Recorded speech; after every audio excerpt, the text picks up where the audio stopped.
الله الذين آمنوا منكم والذين أوتوا العلم درجات. الآية. وقال الله تعالى أيضا: بسم الله الرحمن الرحيم. أستغفر الله العظيم أستغفر الله العظيم أستغفر الله العظيم أستغفر الله العظيم أستغفر الله العظيم إن الله غفور رحيم.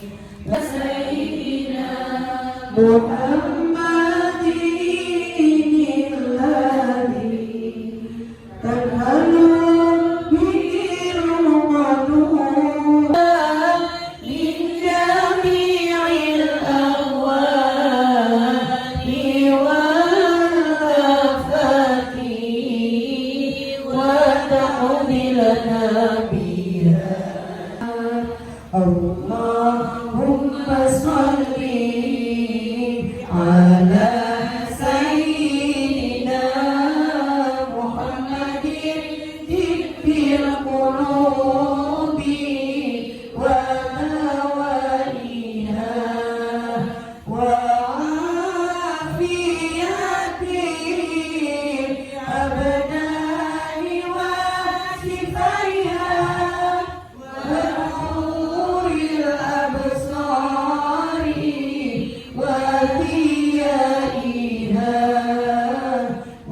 Ketua Yayasan Pendidikan Islam PG dan RA Al-Abi Bapak Momor Suharyanto SPD, kepada yang kami hormati Kepala Sekolah PG dan RA Al-Abi Ustadzah Erlina Rahmawati SPD, dan juga seluruh jajaran Ustadzah beserta staf PG dan RA Al-Abi.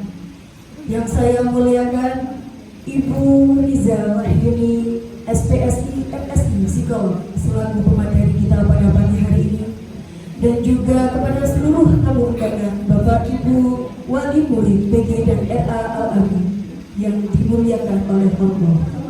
Pertama, marilah kita haturkan rasa syukur kita kepada Allah Subhanahu wa Ta'ala biqaulina alhamdulillahi rabbil alamin, yang mana atas berkah limpahan rahmat dan rahimnya kita dapat berkumpul di sekolah kita tercinta ini dalam keadaan sehat walafiat. Pada hari ini saya ingin mengucapkan terima kasih kepada bunda-bunda semuanya yang sudah menyempatkan hadir pada acara istimewa bersama dan parenting pada pagi hari ini.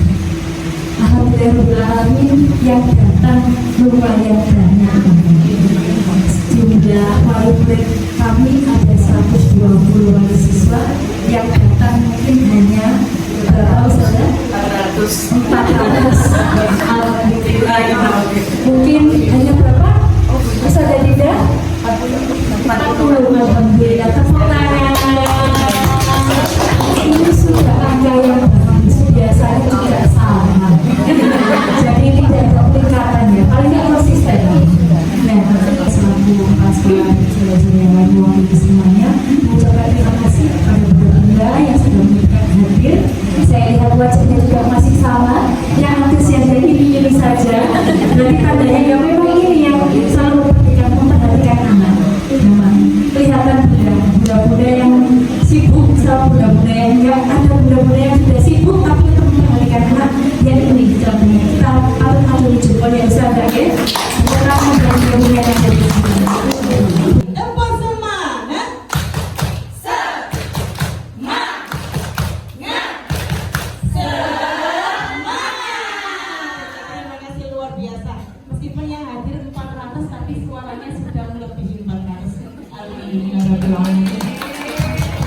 Terima kasih banyak benar-benar. Bismillahirrahmanirrahim. Assalamualaikum warahmatullahi wabarakatuh. Sampai di rumah anaknya mau cerita, ibu, apa kamu nangis? Ibu, aku tadi didorong. Siapa yang dorong kamu? Dorong apa? Terus anaknya belum cerita, baru ngomong didorong. Emaknya overthinkingnya udah sampai kemana-mana.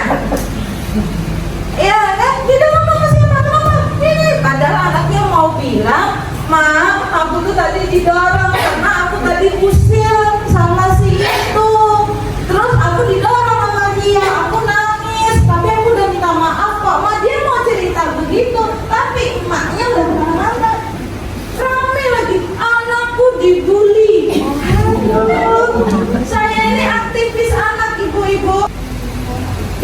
suka teriak-teriak, suka happy, nanti temannya sebelah gitu. Ini gitu loh. Itu generasinya. Dan saya bilang generasi alfa yang sehat ketika dia bahagia tanpa gadgetnya.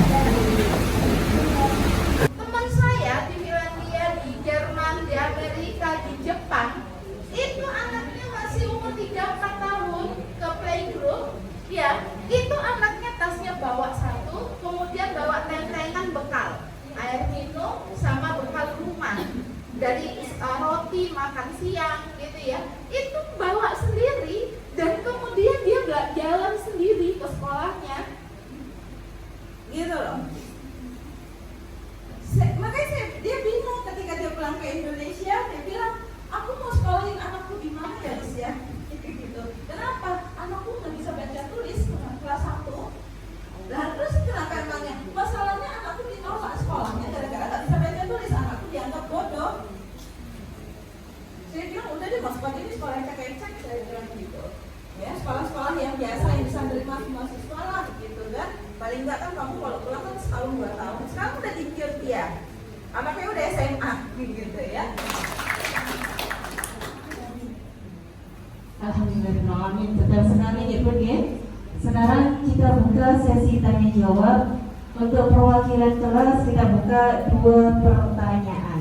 Berbasis kepada kebijakan, ya makanya yang perlu diperbaiki sebenarnya adalah kebijakan kan begitu. Dan kemudian kebijakan itu nggak bisa misalnya kayak ustaz tadi, mereka itu harus ini yang administrasinya lebih ribet daripada proses pembelajaran gitu ya. Suka tidak suka mereka juga tidak bisa menolak, tapi pada satu sisi anak-anak kita untuk pendidikan kan gitu ya. Saya perempuan 5 tahun ini karakteristiknya itu saya melihatnya lembut sekali.